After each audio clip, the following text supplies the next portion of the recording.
नमस्कार प्रिय विद्यार्थियों, मैं नरेश कुमार खजूरिया, राजकीय महाविद्यालय महानपुर अस्थाई प्राध्यापक हिंदी, अपने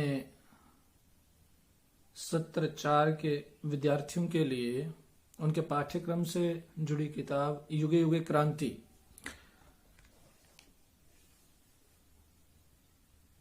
पर आज अपना ऑनलाइन क्लासेस में अपना पहला प्रयास करने जा रहा हूं।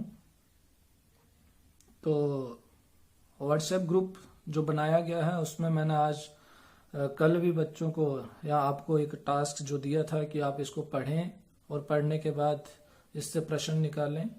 आज भी मैंने आपको एक टास्क दिया कि इसके इतने पेज, मुझे लगा वो टास्क बड़ा था इसलिए मैंने उसको थोड़ा छोटा कर दिया था कि आप उसको छोटा करके, यानी कि 15 पेज आज उसके आप पढ़ेंगे 12 बजे तक, और उसके बाद उसमें से जो आपको सवाल लगते हैं पूछने हैं वो आप सवाल पूछेंगे। और आपने कुछ बच्चों ने सवाल पूछे भी उस ग्रुप पर, तो उनका ही निदान जो है वो करने के लिए मैं ये वीडियो बना रहा हूं। और अपने YouTube चैनल चलता स्मूथ थिएटर पर मैं इसको पब्लिश करने जा रहा हूं, आप या कर रहा हूं। और आप इसको जो मेरे चैनल को सब्सक्राइब जरूर कर लें और बच्चों के साथ जो भी हैं उनको साझा करें, ग्रुप में भी और बच्चों को जोड़िएगा, ताकि हमारी पढ़ाई जो कुछ पाठ्यक्रम रह गया है वो छूटना नहीं चाहिए। तो उसी के मद्देनजर हम आज जो है वो थोड़ी सी बात जो है वो युगे युगे क्रांति पर करेंगे और ये कड़ी कंटिन्यू रखेंगे। तो युगे युगे क्रांति विष्णु प्रभाकर जी द्वारा रचित नाटक है, बहुत ही चर्चित नाटक है और बहुत ही प्रासंगिक नाटक है, जो समय की गति को पकड़ता है, जो हमारे सामाजिक विकास को और मानव की ऊर्ध्व इच्छा शक्ति को अभिव्यक्त करता है। वह 2 तरह के रूपों को हमारे सामने प्रस्तुत करता है कि हमारे यहाँ इतिहास में पहले पीढ़ी के जो लोग होते हैं वो दूसरी पीढ़ी को भटका हुआ मानते हैं, ये भटके हुए हैं, राह दिशाहीन मानते हैं और अपने आप को हमेशा सही और ठीक समझते हैं। इसी कथ्य को उठाता हुआ ये नाटक लगभग 5 पीढ़ियों का वर्णन हमारे बीच प्रस्तुत करता है। तो नाटक की शुरुआत 2 पात्रों से होती है। पहला पात्र सूत्रधार है और दूसरा पात्र है देवी प्रसाद। सूत्रधार होता कौन है, सबसे पहले इसके ऊपर बात कर लेते हैं। प्रिय बच्चों, सूत्रधार एक ऐसा पात्र होता है जो हमें कथा के साथ परिचित करवाता है, नाटक की कथा वस्तु के साथ परिचित करवाता है दर्शकों को।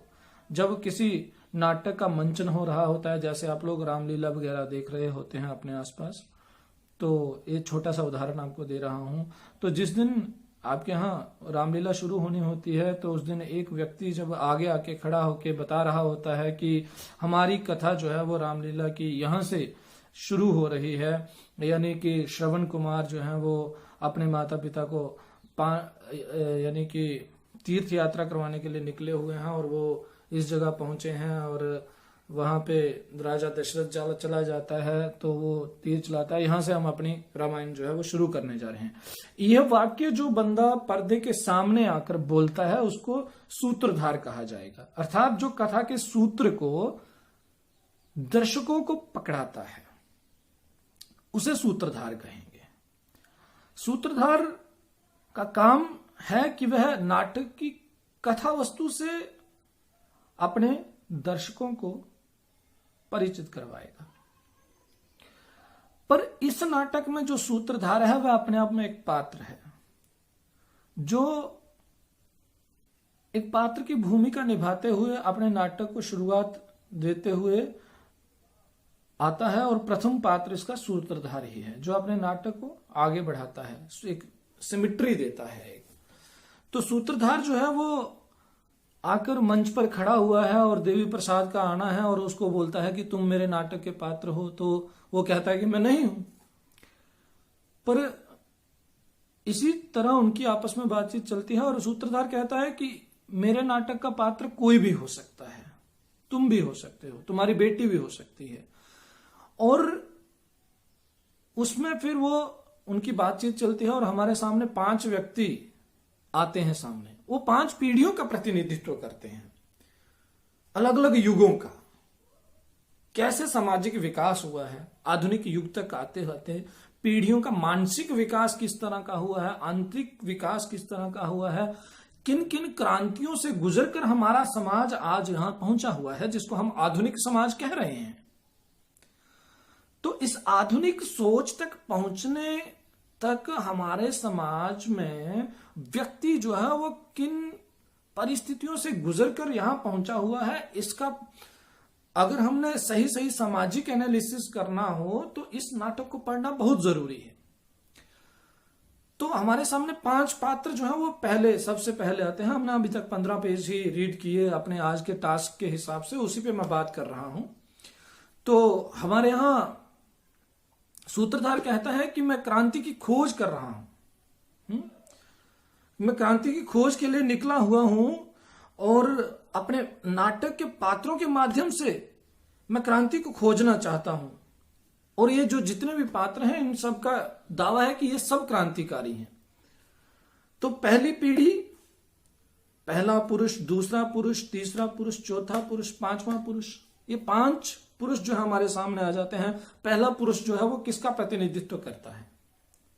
पहला पुरुष जो है वो 1875 के आसपास की पीढ़ी जो है उसकी मानसिकता कैसी थी, उनका विचार कैसा था, उनका सामाजिक परिवेश कैसा था और उनको अपने सामाजिक परिवेश में किन परिस्थितियों से दो चार होना पड़ा, किन किन परिस्थितियों से जूझना पड़ा और फिर उन्होंने अपनी नई पीढ़ी के लिए क्या किया, इसका वर्णन हमें पहली पीढ़ी के जो पात्र हैं उनके द्वारा पता चलता है। तो पहला पुरुष जो है वो पात्र है वो किसका प्रतिनिधित्व कर रहा है? 1875 की पीढ़ी का प्रतिनिधित्व कर रहा है।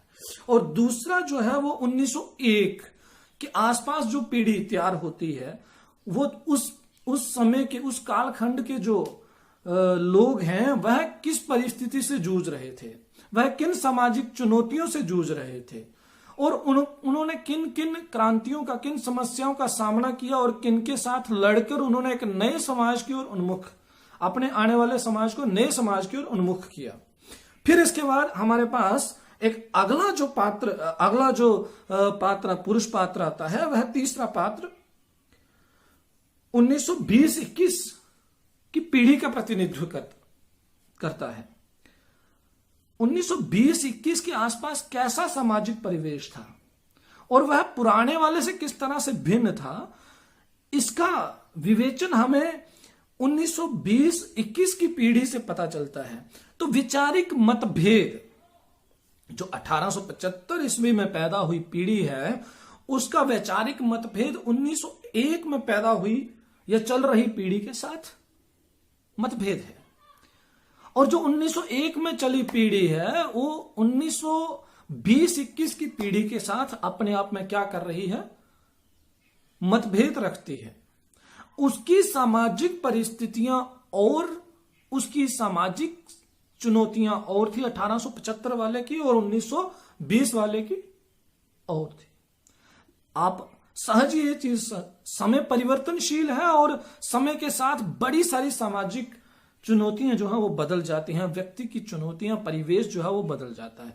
परिवेश के बदलते ही, नए परिवेश के आते ही नई समस्याएं जो है वो तैयार हो जाती हैं और उन नई समस्याओं से हमें गुजरना। बड़ी सिंपल सी बात है कि आपके और हमारे माता पिता जिन परिस्थितियों से जूझ रहे थे, जिन समस्याओं से जूझ रहे थे, उन्हीं समस्याओं से हम उन्हीं की तरह नहीं जूझ रहे हैं। वह हमारे लिए नई सामाजिक, आर्थिक, राजनीतिक, धार्मिक परिस्थितियां तैयार हो चुकी हैं। भले ही वो पुरानी हो लेकिन वो रूप बदल चुकी हैं।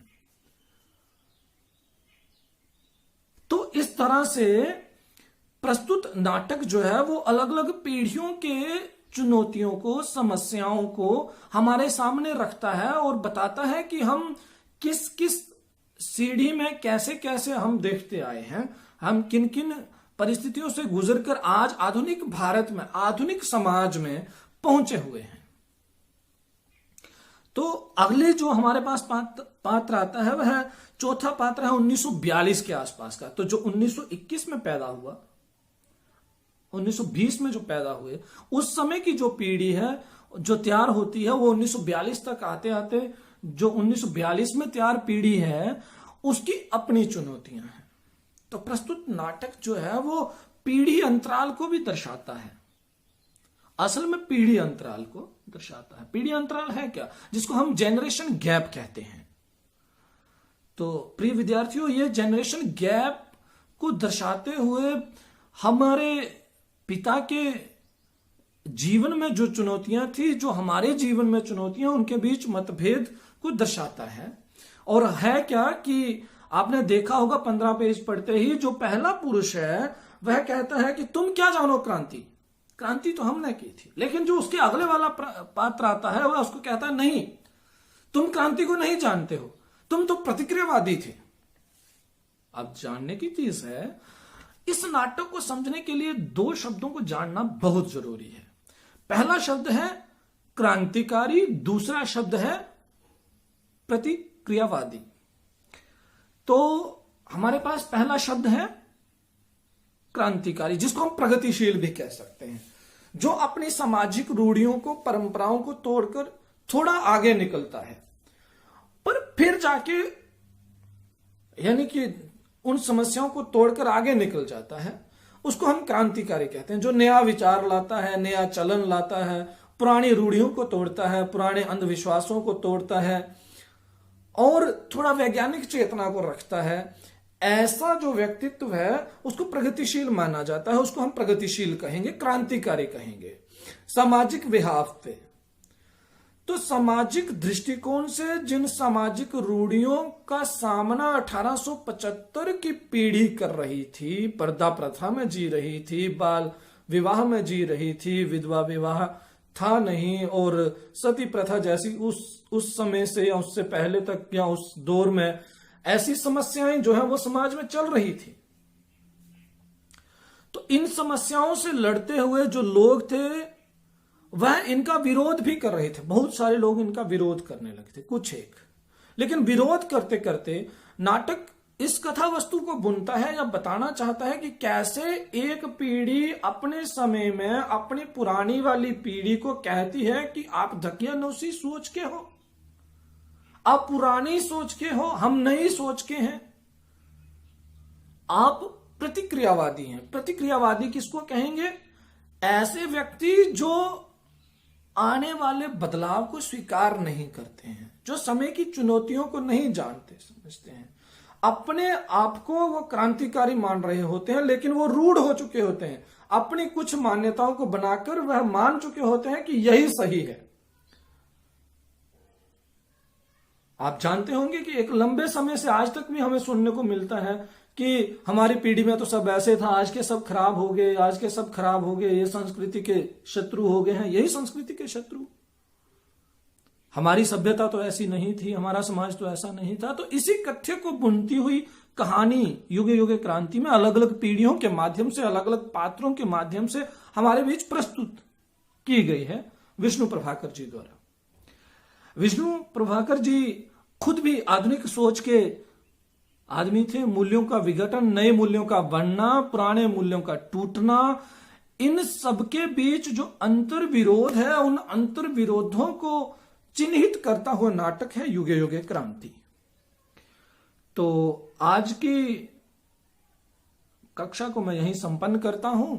उम्मीद है आपको इसमें से बहुत सारी चीजें जो हैं वो काम आएंगी, और इसी से आपके जो और नए सवाल उभरेंगे वो आप मुझे व्हाट्सएप ग्रुप पे साझा करेंगे, और उन सवालों पे फिर हम आगे काम करेंगे। 2-4 सवाल जो हैं उनको हम रोज डिस्कस करेंगे इसी तरह से अगली कड़ी तक। तब तक के लिए नमस्कार, धन्यवाद।